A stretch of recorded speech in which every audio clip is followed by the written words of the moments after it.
আসসালামু আলাইকুম। এখন আমি আপনাদেরকে দেখাবো আপনারা কিভাবে মিমিফাই আপনারা ওয়ালেট কানেক্ট করবেন। সর্বপ্রথম মিমিফাই এ ঢোকার পর এই যে এখানে দেখবেন যে কানেক্ট ওয়ালেট নামে একটা লেখা আছে। এটাতে চাপ দিবেন। এটাতে চাপ দিলে এখানে অনেকগুলো ওয়ালেট পাবেন। এখান থেকে আপনারা কোনটা কানেক্ট করবেন এটা টোন কিপার। সো টোন কিপারের উপর চাপ দিবেন। টোন কিপারের উপর চাপ দেওয়ার পর আপনাকে সরাসরি টোন কিপার ওয়ালেটে নিয়ে আসবে। তারপর নিচে দেখবেন যে কানেক্ট ওয়ালেট নামে একটা লেখা আছে। এই কানেক্ট ওয়ালেটে চাপ দিবেন। কানেক্ট ওয়ালেটে চাপ দেওয়ার পর এখানে আপনার অ্যাকাউন্টের পাসওয়ার্ডটা দিয়ে দিবেন। পাসওয়ার্ডটা দিয়ে দেওয়ার পর এখন একটু লোডিং নিবে। দেখেন এখানে লোডিং অলরেডি ডান হয়ে গেছে। মানে এটা আমার কিন্তু ওয়ালেটে কানেক্ট করা হয়ে গেছে। এখন সরাসরি আমাকে মিমিফাই ওয়ালেটের ভিতর নিয়ে আসছে। এখন দেখেন যখন এখানে কানেক্ট হবে তখন এখানে আপনাকে কিভাবে দেখাবে। কিভাবে দেখাইলে আপনি বুঝবেন যে এখানে ওয়ালেটে কানেক্ট হয়েছে এটাই দেখাবো।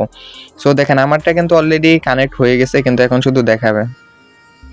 আর মিমিফাই এটা কিন্তু সামনের মাসের 9 তারিখ মানে অক্টোবরের 9 তারিখে কিন্তু এই মাইনিং বোর্ডটা কিন্তু লঞ্চ হবে। মানে লিস্টিং হবে এই অক্টোবরের 9 তারিখে। তখন আর 9 তারিখে আপনারা এই মিমিফাই কয়েন থেকে আপনারা পেমেন্ট পাবেন এখান থেকে। সো আর বেশি সময় নাই। বেশি মাইনিং করেন, বেশি কয়েন আর্নিং করেন। যেহেতু অক্টোবরের 9 তারিখে লিস্টিং হবে ইনশাআল্লাহ ভালো টাকা এখান থেকে আর্নিং করতে পারবেন।